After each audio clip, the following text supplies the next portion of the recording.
You're not healing. You're performing healing. You meditate. You journal. You tell your friends you're better. Then you check their Instagram at 2 a.m. That's not a relapse. That's the actual relationship. The real one ended months ago. This one never will, unless you understand what I'm about to tell you. You think you're checking to see if they're okay. You're not. You're checking to see if they're suffering, if they regret it, if their new life is worse than the one they had with you. You need proof that you mattered, and every time you look and see them fine, smiling, moved on, it confirms your nightmare, that maybe you didn't matter at all. So you check again tomorrow, and the day after, searching for evidence that will never appear on a screen. This is called intermittent reinforcement. It's the same mechanism that makes gambling addictive. Slot machines don't pay out every time. If they did, you'd get bored. They pay out randomly. Just enough to keep you pulling the lever. Just enough to keep you hoping. That's what their social media is to you. A slot machine that occasionally shows you something painful enough to feel like information. So you keep pulling, keep checking, keep losing. Here's what actually happens in your brain. Every time you type their name into the search bar, you get a dopamine spike. Not from what you see. From the uncertainty of what you might see. Your brain doesn't know if you'll find proof they're miserable or proof they've forgotten you exist. That unknown floods your system with dopamine. You're not addicted to them. You're addicted to the uncertainty. And the crash that comes after. The cortisol. The dread. The regret that bonds you to the behavior even more. Psychologists call this trauma bonding.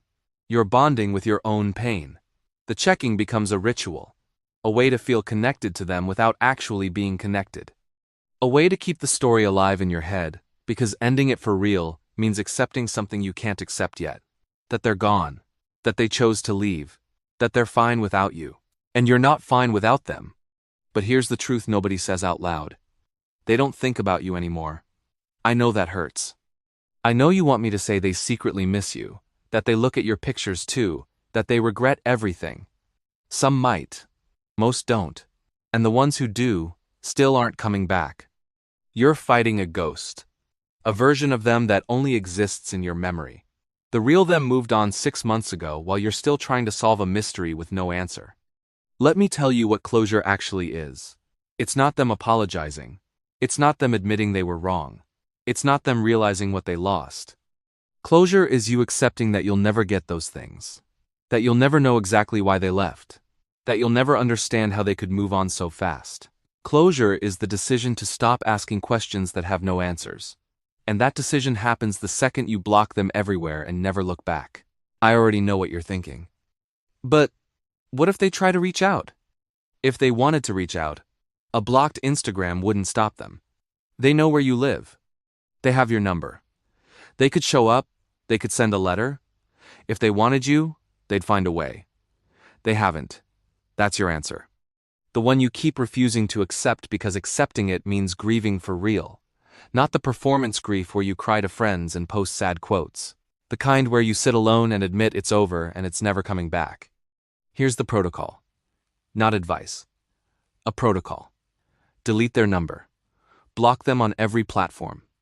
Delete every photo, every screenshot, every message thread.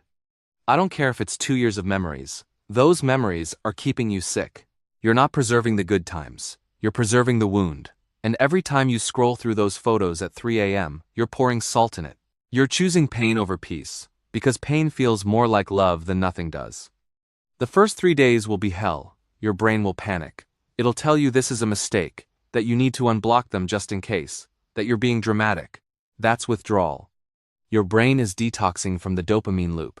It will throw every fear, every what if, every bargaining thought at you to make you go back. Don't. Not once. Because if you break on day 2, you reset the clock back to 0. And you'll be right back here next month doing this again. By day 7, something shifts. You stop thinking about them every 5 minutes. By day 14, you realize you haven't checked in 48 hours. By day 30, you see their name somewhere and feel nothing. Not anger, not sadness, nothing. And that nothing is everything.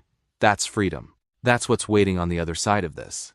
But you only get there by walking through the fire, not around it.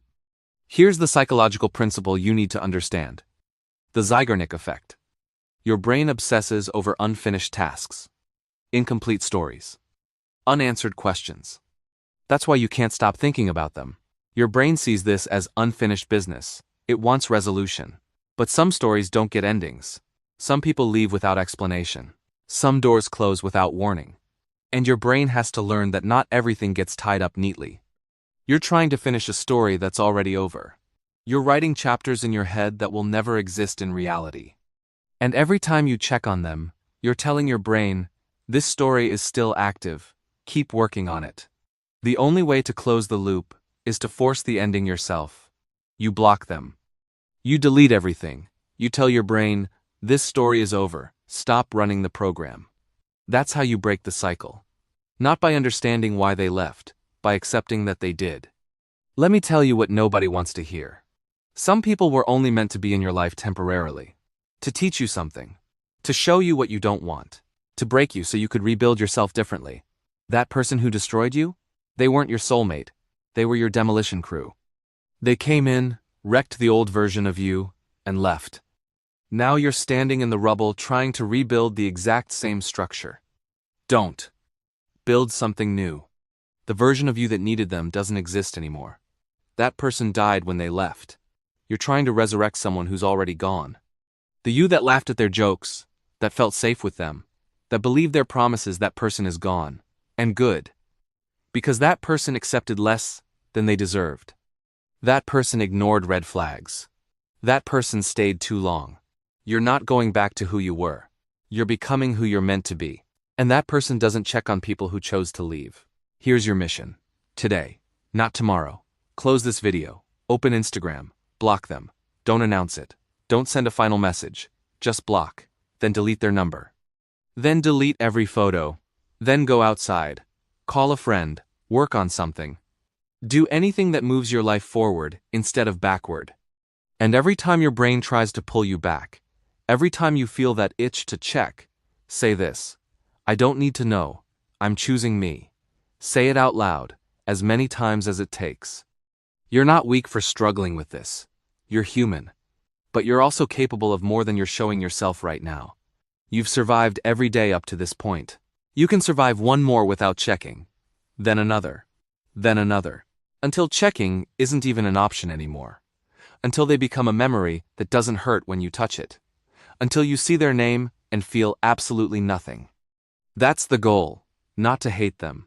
Not to wish them pain. To feel nothing. And you only get there by cutting off every single thread that ties you to them. Burn the bridge. Salt the earth. Make it impossible to go back. Because the only way out is through. And through means forward, not backward. Subscribe if you want the next one. Next week I'm exposing the dark psychology of people who leave without guilt and how to spot them before they strike. You'll want to see that. Now close this app, block them, and become the version of you that doesn't need them to matter anymore.